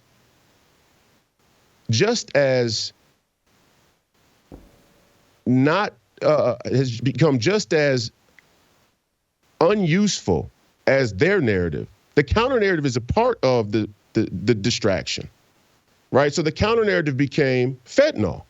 It became the knee was on his back, not his neck. And every time I hear that, I know it's people who've never been in a fight, right? Because when I'm on the mats with other heavyweights, I could have my chest facing the sky. And if a man puts enough pressure, and wrestlers know how to do this well, but so do cops. If a man puts enough pressure down on my solar plex, he could create the real physical phenomenon of not being able to draw enough oxygen. And I'm talking about in 20 seconds, less, 15, 10. It's like being at the bottom of a pile when you're a kid at a birthday party and like 5 kids jump on you, and you'll hear that kid can really not breathe because he'll scream and he'll, get off of me, right? It's a real sensation that you can't breathe because you really can't breathe. And I only say that to say this. At a moment when the police are demonstrating that they are either A, have been poorly trained to a negligible degree, or that they actually are tyrannical and walk around with this air of superiority about their interactions with citizens that is not comparable with the idea of America, where were all the Republicans and conservatives on that matter? Even if it wasn't to side with George Floyd and BLM, where was their message?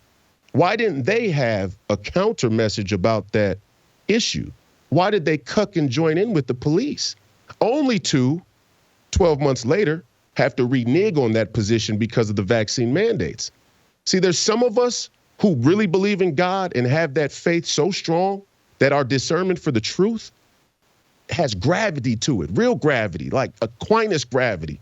And I'm not saying I'm one of those people, but I strive to be one of those people. So from the word go, I saw both sides of the narrative that were going to converge into a corrupt and ineffective, not useful product. And that's what it was.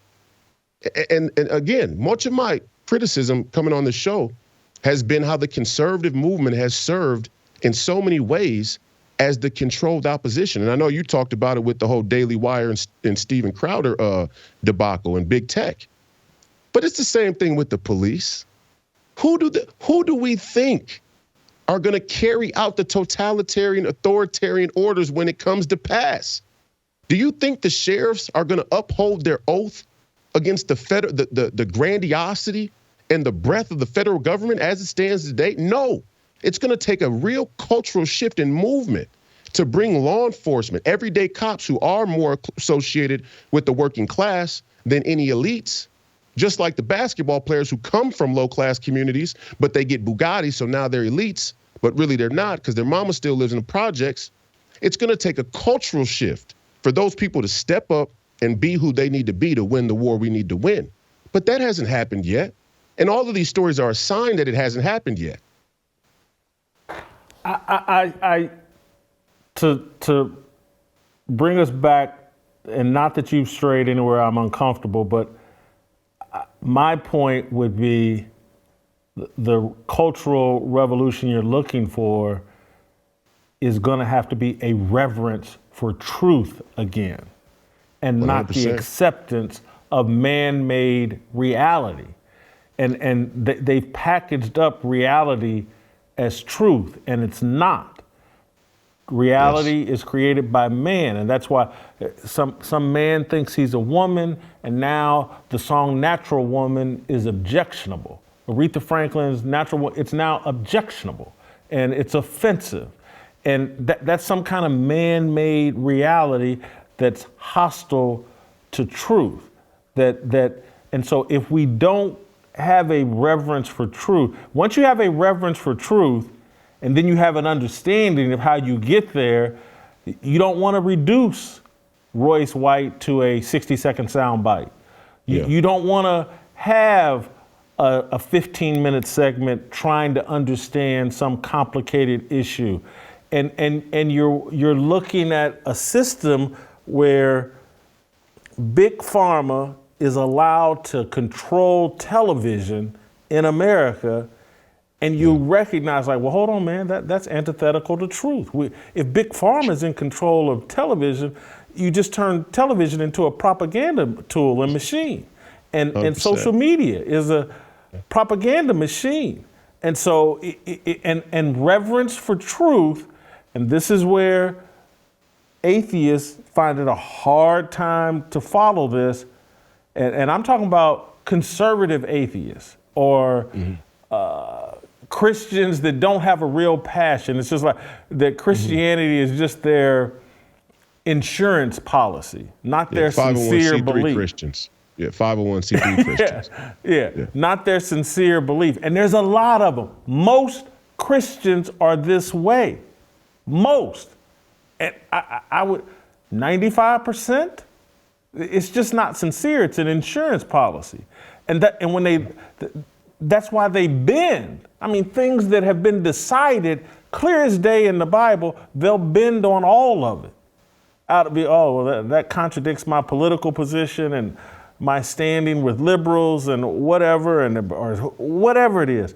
But if we don't have a reverence for truth, there's no way to fix this culture. And if we continue to allow reality to stand as truth, we're never going to fix what's wrong with America, because Zuckerberg and Elon Musk and whoever owns Google, they control what you perceive as reality, a resemblance of what's real.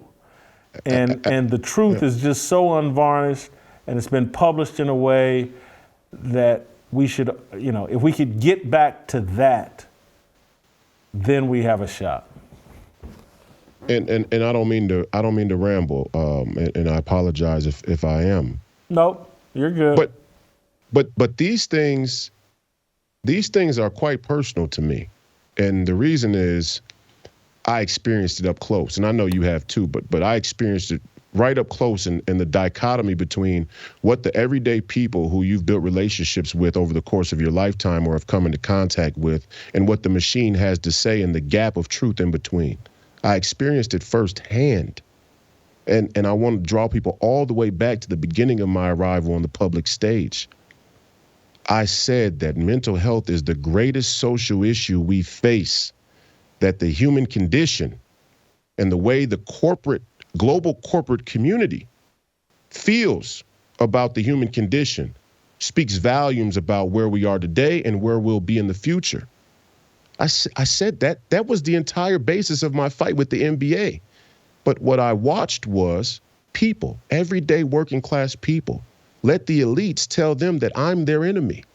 That because I play a game for a living and make a disproportionate salary compared to the average citizen, that I'm just a diva. That I'm just creating a story to try and distract people from the fact that I don't want to work hard, or maybe I really don't want to play basketball, or maybe I really don't want to have to get on an airplane. And all of this is just a distraction. All of my advocacy for mental health policy, or prioritization of the human psychology, or philosophy, or corporate ethics, it's all just a scam that I ran on the Houston Rockets. Look where we are today. Look where we are 10 years later. I mean, could it be any more prophetic? And I'm not tooting my own horn, because this is the trajectory of many people who try and speak that truth that you're talking about. And my real impetus, let me go a level deeper. The real impetus around the mental health fight had nothing to do with policies for NBA players. What I was saying was the ills of the society come from an unwillingness to look in the mirror. Mental health is the one issue that forces you to look in the mirror. That's why they didn't want to deal with it. That's why they didn't want to create a policy. That's why they didn't want to have any real concrete public conversation about mental health, because the NBA and all of its corporate partners and all of the players and all of the coaches, and most importantly, all of the fans that are even watching this show today struggle to look in the mirror. That's the issue. Our political dichotomy of left and right, the way our government has been able to behave, the way global corporate communities, corporations have been able to exploit us, is reflective of our own corrupt will. It's not them, it's us. It's not big media.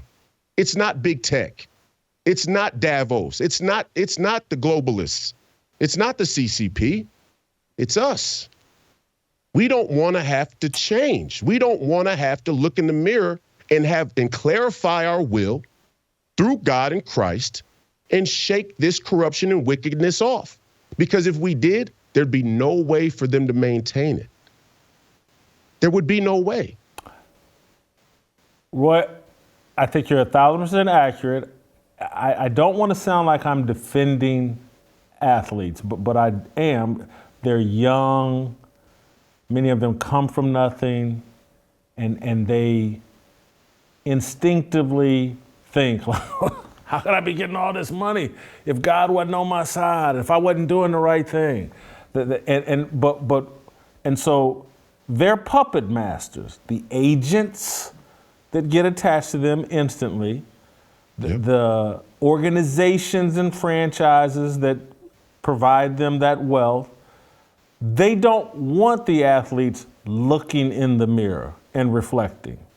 Because again, they don't want them connected to God. Because once you connect to God, God is going to make you deal with yourself.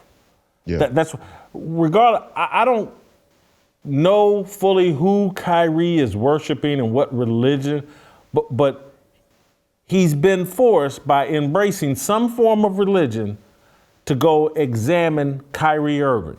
That's what religion does. And that's why the NBA is very secular and the NFL is very secular. Because they don't, if the athletes with the wealth that they're been given, if they start looking at themselves, they'll start making different decisions and they'll be a lot harder to control and to use as useful idiots.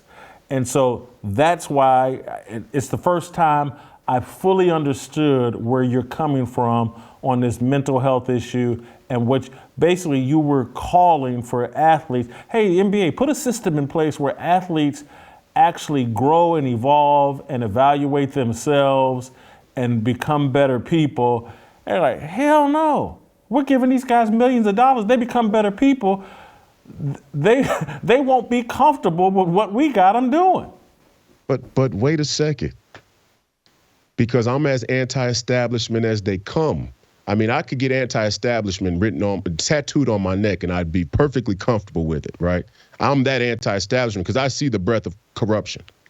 But it's not the establishment that does. The establishment is brokering the stunting of athletes and many other people's growth at the behest of the wide-body populace.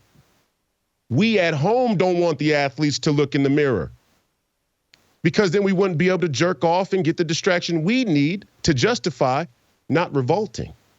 That's the truth. The truth is that the athletes could not make 40 million. Ben Simmons could not make 37 million this year, 40 million next year, 41 million the year after that, unless the fans at home are willing to jerk off. And in order for that whole scam to run the way they want it to run, without any confrontation or reflection on the reality or circumstance of our society, Ben Simmons can't grow up. So is it even really on the athlete? Because the athlete is the product who's sitting there going, hey, all you guys want to jerk off. These are just services rendered. I'm just here for you guys' entertainment, right? So it puts athletes who do step out of that in a very rarefied air. But as far as athletes go in general, or any public figure, any celebrity, comedians, actors, musicians, but all these people who we pay with our attention and our dollars to jerk off and distract ourselves, what moral culpability can we really put on them? It's not them. It's not Kim Kardashian. It's 75 million young women around the world that have no moral clarity. It's on you. And who am I to tell these 75 million women that they should clarify their will? Well, I'm just a misogynist. I'm a homophobe. I'm a white darling of the alt-right. I'm all these things. But it won't change the facts. It won't change the truth. They're corrupt. Their will is wicked. And they got a first-class seat in hell if they don't change it. And guess what? And it's not just them, because if we don't find the moral drive, courage to fight to change them, they'll bring us down with them. That's the thing the Christians don't get yet at the widest level. We've lost our sense of charity. We've lost our sense of grace and the importance of it. The importance of it isn't about individual salvation. It's that the people around you can and will take you down if their will is corrupt. They will corrupt your will. That's why you see a bunch of conservatives pass on all the things that have become of our society. They knew it was wrong. We know it's wrong. We know the military-industrial complex is wrong. We knew it was wrong for them to blow off Kennedy's head. We knew the war on terror was wrong. We knew it was wrong to pass the Patriot Act. We knew it was wrong to pretend like the NFL is some patriotic organization by flying F-16s over before the Super Bowl. We knew all of it was wrong. We knew the vaccine mandates were wrong. We knew the vaccines were wrong. We knew. I mean, the list goes on. How has this been able to continue to be perpetrated? The American people are in on it. Now, then this is my final thing I'll say. This is why they don't like me. And I'm not talking about the establishment. I'm talking about the people. This is why I don't have 1 million followers on Twitter or Instagram, because I'm going to force you to look in the mirror. I'm not here to pat you on the back or rub you at night and tell you how great you are and, let you hear, the things you want to hear. I don't give a shit about what people want to hear. I'm just here to tell you what you need to hear, what the truth is. And we at mass don't really like that. There's not really a huge market for that. There's a growing market for it out of desperation.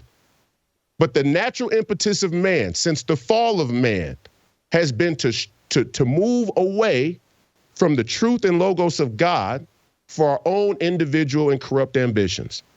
And that's why a person like me will get suicided in the middle of the night in some strange, odd way, and people would just go on like, "Oh, that was so sad what happened to Royce White. I really enjoyed that kid. He made me think a lot." I mean, this is the world we've chosen. I don't know. Royce, you said a lot. I got to let you go. I would summarize what you said this way if I was being funny and clever. You basically called athletes KY jelly. We'll go deeper into that the next. Thank you, Royce. Get your Fearless Army swag at shopblazemedia.com/fearless. We'll get some last chance Q, Jason Brown.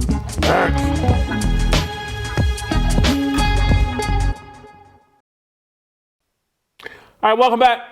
Let's roll back out to Los Angeles, bring in last chance Q, Jason Brown.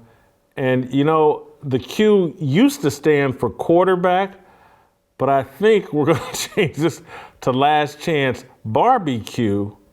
My God. Before we get Jason, I want to play this clip of Jason Brown showing off the pregame meal he prepared for this weekend's NFL playoff games. Take a look at this. Ooh, yes, sirree, Coach JB. Ooh, the mother is fire. You already know the deal. Got the baked beans on deck. Made those. A little bell pepper cut up, green and orange. Yellow bell pepper. And then we got the links, the burgers, the chicken. Ready to go. JB, we're going to start here. You can't have none of that anymore, man. When do I get my invitation? When do I get my invitation? Hey, you can't have that no more. I want to come this Sunday. I want to come this Sunday for the championship games. Come on. I got to figure out how to do the show on Monday from Los Angeles. You do it here at my house in my cigar lounge. Hey, I got the setup, I got to figure it out. I got the whole setup. I was actually, the other possibility I threw out to Steve Kim was like, well, hold on. I wonder if I can get JB and Sean Salisbury to come to Nashville. You can cook here and do your show here from Monday. If I got you, Sean Salisbury, and Steve Kim all out here to Nashville, you could do all your Monday shows from right here in Nashville, no? Maybe. I don't know. That'd be rough. I got to check it out. That'd be interesting.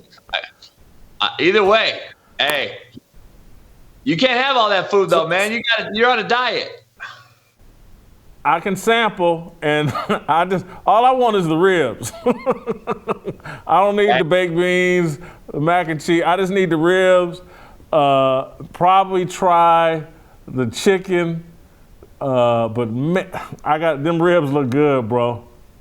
Yeah, they're good. I smoke them on a drum smoker, man. It's like unlike anything I've ever had. All right, Hey. Let's talk a little football. Steve Kim, he think he's a brother now. He eating them ribs like he a brother. He think that's. I'm like, man, Asian cats don't eat like this. Oh man, I'm legitimately going to try to come out there this weekend. I'm going to make that effort to see if there's any kind of way, because I need that in my life. So JB, let's talk a little football. I'm going to get to this topic I'm about to mention, but not right here. But I'm hoping that what you saw from Shannon Sharpe today has inspired you today to start this show with an apology to Patrick Mahomes and give Patrick Mahomes the flowers that he deserves. The floor is yours if you want to go ahead and apologize to Patrick Mahomes and finally put some respect on his name. First of all, Jason, if you know me by now, I don't apologize. We are what we do, not what we say we do. If you believe what Shannon Sharpe had to say today, then you're as big enough fool as he is. That cat, why apologize? That's who you are, Shannon Sharpe. You do that. Like, why are we apologizing? You take that serious? I did it. I think apologies are for liars, cheaters, and stealers. That's what apologies are for. I don't apologize. That's not who I am. I'm who I am, not who I say I am. You're dead wrong. Okay, you know who you are? You're dead wrong about Patrick Mahomes. Deal with that. All right. Let me ask you something. What was the most critical drive of that football game? Chad Henne, 98 All of yards. them. Chad Henne going 98 yards. That means I can plug and play pretty much any quarterback in that system, and I'm going to be all right. And it's been proven with Alex Smith, with Jay Feely. Remember Andy Reid had Jay Feely in Philadelphia? He's had quarterback after quarterback success. Jay Feely's a kicker. Well, what's A.J. Feely? Sorry, A.J. Feely. So let me ask you something. This guy went 98 yards, throws a ball right out the gate in his own end zone backed up. Chad Henne throws the ball right out the gate. Andy Reid doesn't care who's at quarterback. He's confident in his system. I would love to see Patrick Mahomes in Houston. I would love for all these naysayers and JB haters in Kansas City I can't wait for Andy Reid to retire and everyone sees how bad and gimmicky Mahomes really is. It's unbelievable. And listen, I give him so much credit, Jason, for going in there and playing after he rolled his little ankle. I really do. It's sincerely. I give him credit. I love the passion that he did not want to come out the game. That is what the quarterback position should entail. That's what it requires. That is the leader. I never knocked him for not being that guy. I've loved the passion. I love how he wants to play all the time. He never sits out. I've never seen him really try to get out of a game. He always wants to play, contrary to belief, unlike the Kyler Murrays, Lamar Jackson. If I'm a Ravens fan, I am so pissed off at Lamar Jackson for not playing when he was cleared. When I see Mahomes coming out there yesterday and walking out there on Saturday after he was hurt and led their team to victory. He didn't really lead them, but the team won with him. And I just give him a lot of credit. I give him a lot of credit for playing, Jason. And bad and gimmicky. Come on, man. You called the man bad and gimmicky. Stop it, JB. Overrated. Who's more overrated, Jason? Mahomes or Josh Allen? Because they're both overrated. And I don't know who's been telling you that, Jason, but I think I've been saying that for quite some time. And I think I said Joe Burrow's the best quarterback in the league. I said it on record for the last 2 seasons. He's 3-0 versus Mahomes, 3-0 versus Allen, about to be 4-0 versus Mahomes. And all he needs is a damn Super Bowl ring. If he can get the ring, then Burrow by far is the number one quarterback in the league, like I said he is. And if I'm starting a franchise, I pick Burrow 1, Lawrence 2, and Mahomes probably comes in at 3 because he won a Super Bowl over Allen and Herbert. So overrated, but he's the third best quarterback in the league. Overrated, but Josh Allen is the fourth best quarterback in the league. That's how bad quarterback play is. Yeah, give me those problems. So you're already on the record. You don't think the Chiefs you think they're gonna lose to the Bengals at Arrowhead Stadium this Sunday? Oh, Burrow owns Mahomes. Burrow owns the snow. Burrow owns cold weather. Burrow owns Allen. Burrow owns the AFC. He needs a Super Bowl, though, or he's right back where everyone else I talk about is. He's another guy that can't get the job done. He has to get a Super Bowl ring, and then until he does that, Mahomes is going to still be reigned supreme because he has the ring. And that's just how you have to look at it. When Dan Orlovsky and all these people talk about the best quarterback, they still say Mahomes because he has that elusive ring. So Burrow gets that ring, it's not even close. Burrow throws the ball from the pocket. He throws the ball on time. He throws the ball above 15 yards more than anyone else in the league. He throws the ball beyond the line of scrimmage into the teeth of the defense, unlike any other quarterback in the league other than Tom Brady and Aaron Rodgers. These guys actually throw into coverage. They're not throwing the ball laterally behind the line of scrimmage, shovel pass, left-handed, jump pass, all this BS. I told people when Mahomes got hurt the other day, what is he going to have to do? Throw from the pocket on time. He threw the touchdown in the back of the end zone to Van Scantling or whatever because he stepped up and he saw the receiver come open. The leg injury made him step up, which maybe will make him a better quarterback. But you can see him struggling because he couldn't get out of the pocket and ad-lib like he normally does. And what did he end up doing? Throwing for what? 190?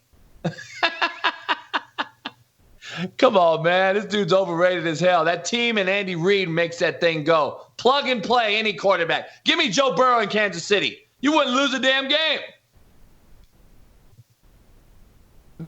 I disagree with you, but the only legitimacy to your argument is I saw what happened to Donovan McNabb when he left Andy Reid, and it was not pretty. He got to Washington, D.C., and Mike Shanahan was like, this guy don't know nothing about football. Hey, every quarterback does that. Yeah. All right, so we know where you stand on that. I'll be circle back to you next week where you will be apologizing to Patrick Mahomes. What should the Cowboys do with Dak Prescott? Now, this is a serious question. What should they do? They locked into this monster contract. What do you do? I don't think I don't blame Kellen Moore. I don't blame Mike McCarthy. This dude is a fourth-round quarterback that we've tried to make a franchise quarterback. He's just overpaid at 40. And my argument is, JB, and I mean it sincerely, he should walk into Jerry Jones' office and say, hey, man, let me give y'all some of this money back and go out and make sure I have everything I need on the rest of this team, and I'll play for $28, $30 million a year, whatever, more franchise-friendly deal. I want to be y'all's quarterback, but making me the second, third, fourth highest-paid quarterback in the league is a mistake. Now, again, that's not going to happen, but, I mean, what should the Cowboys do with Dak Prescott? See, I asked a trick question, poll question today on my show. I said, who's more overrated, Dak Prescott or Josh Allen? It was a trick question. You know why? Because Josh Allen's overrated because he gets all the accolades every year as the MVP front runner, as the Super Bowl front runner. Odds-on favorite this year was the Buffalo Bills to win it. They didn't even make the AFC title game. First team in history not to do that as odds-on favorite Super Bowl champ. So I said, no, it's Josh Allen is the most overrated. Dak Prescott, nobody cares enough to worry about him. He's not overrated. He just isn't very good. I've been saying this for how long? Dak Prescott just isn't good. He's not overrated. He doesn't get the hype. He's a fourth-round guy, like you said, who got overpaid. And if Cooper Rush played yesterday, the Cowboys are playing the Eagles this week. Guarantee. Guarantee. Cooper Rush don't throw up damn near pick six on the sideline. He don't throw in a triple coverage on the curl route that's deflected and picked. And Pollard probably don't even get hurt. But people don't look at all this thing like this. They don't look at football like this in totality if you break the film down. So Dak Prescott is bad. He's not very good. He's never been. Mississippi State, the dude wasn't that good. So I'm just confused as to why we thought he was good and when did he become this guy that everyone thought was so good. He's never been that guy. So what you do What with him, should they do? you cut him. You bring in another sorry butt like Derek Carr or somebody. That's the same thing. You're getting the same thing. Get rid of him. Get rid of him like the Raiders just did with Carr. You can't do it in the NFL. Get rid of him. You need to get rid of McCarthy and the OC and go get you Sean Payton while you still can. Or do what the Eagles did. Just jump ship and wreck shop and start over. Because they got rid of a Super Bowl winning champion, Peterson, and said, you know what, your time's ran out here. He's showing that he's still an NFL good head coach in Jacksonville right now. McCarthy won a Super Bowl. He won a Super Bowl in Green Bay. It's time to cut bait. Got to get rid of him, or your time is limited. Jerry Jones is 90. I mean, how many years he got left? You better start making a decision right now and make a hard decision. That's what leaders do, Jason. You got to make a hard decision here. Dak Prescott is not the guy, Jason. And how ignorant are we going to stay on this topic? How ignorant is it to continue to think he's going to change? Like, I mean, the definition of insanity is what? Doing the same thing over and over. Look at what they're doing. The head coach is no good. They wasted 40 seconds on a punt yesterday. I'm sure they could have used that in the last of the game. I mean, I've never seen some of the stuff that McCarthy does as head coach. And Kellen Moore, he's as soft as runny baby crap, man. I mean, his play calling is soft. He's soft. He doesn't want to speak out. He doesn't want to talk to Dak. He doesn't want to get after Dak. He never talks to him when he throws a pick. I'd be grabbing Dak's jersey. Like, what the hell are you throwing? What do you see? Cooper Rush was the best quarterback for that team. I said it all year. I still say it. I'm convicted with it. And get rid of Dak. You got Cooper Rush. Go draft you a quarterback. Trade up. Go get you a young QB. And They've given Dak like $130 million guaranteed. So did Derek Carr. Same thing. You can cut him. They're not cutting Derek Carr. They're trading Derek Carr. Or going to try to. I'm sorry. That's what I mean. Trade Dak Prescott right now. Why he's still kind of lukewarm. You better trade him right now. You're not going to get any trade value for him next year when he does the same thing over and over. I love Dak Prescott when he comes out and says, I will never do this again. Dog, you're worse than Tony Romo. You've been here long enough. What are you talking about? You're not going to do it again. What's going to change? You are what you do, Jason, not what you say you do. Him and Shannon Sharpe should get on a yacht and go fishing with Kenny Smith and Charles Barkley next week. All right, now we're circled back to Shannon Sharpe.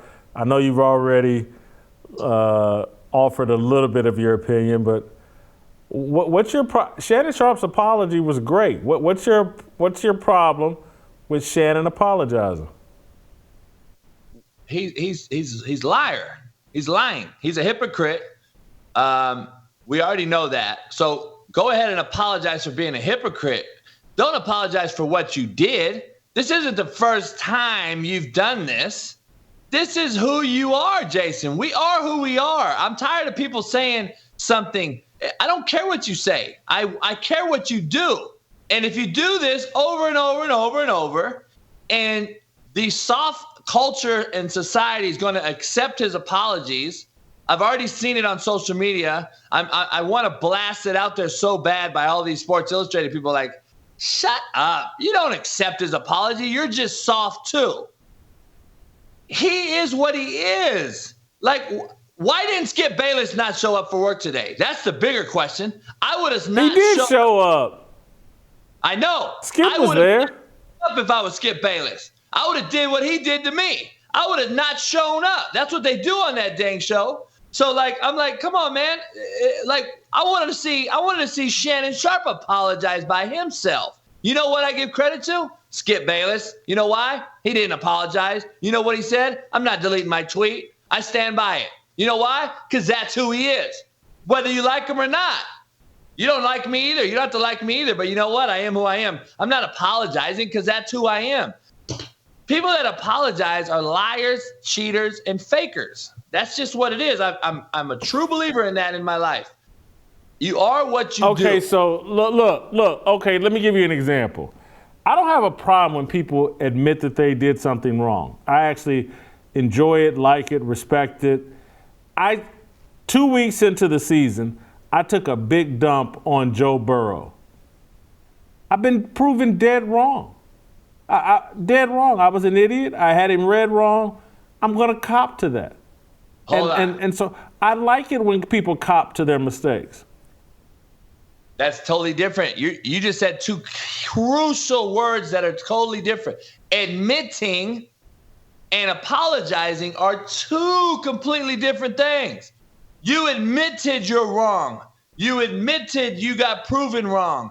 Two different things. You're not apologizing for saying what you said about Joe Burrow, though. He's apologizing for what he did. He is who he is. You're not apologizing for saying Joe Burrow, it was going to be the next whatever you said. You're just admitting that you were proven wrong. You, like you say, you eat crow. I will eat crow on Mahomes if Patrick Mahomes. I'll eat crow if Mahomes proves me wrong. But even after this year, Jason, he hasn't proved me wrong. If he wins a Super Bowl, he hasn't proved me wrong. I want to see him in 4 years. I want to anoint him the GOAT when it is due time. I don't want to do it now because it's too premature. We anoint these guys way too quickly, and then you have to go back and apologize for it like Shannon Sharpe has to do. Or, in your case, admit you were wrong. No, we don't have to admit nothing right now. He's 4 years into the league. He's been to the Super Bowl twice. He's thrown 2 touchdowns, 4 picks in 2 Super Bowls. The worst statistics from any starting quarterback in 2 Super Bowls in the history of football.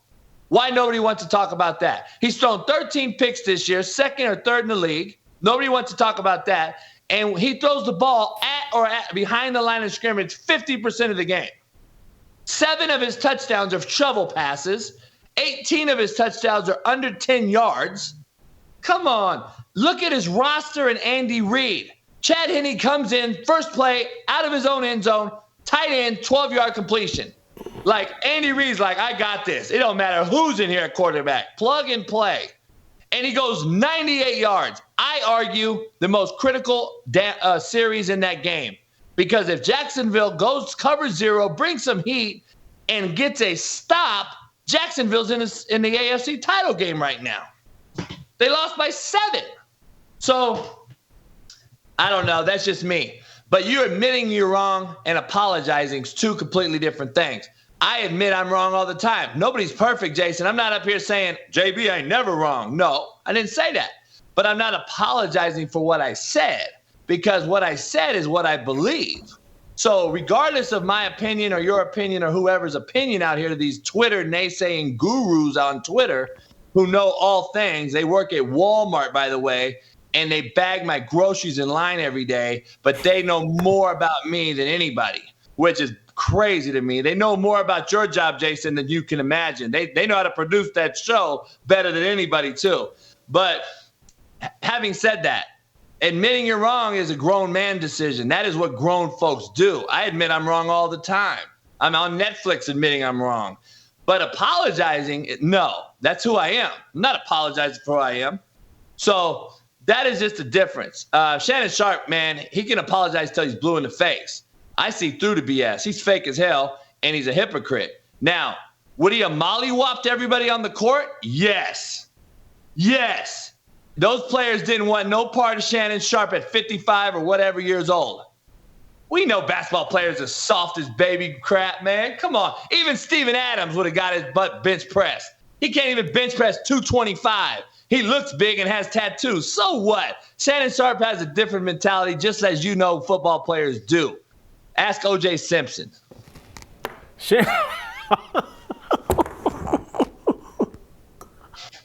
That is my nickname for Shannon. O'Shea Simpson is what I'm calling. All right, JB, thank you.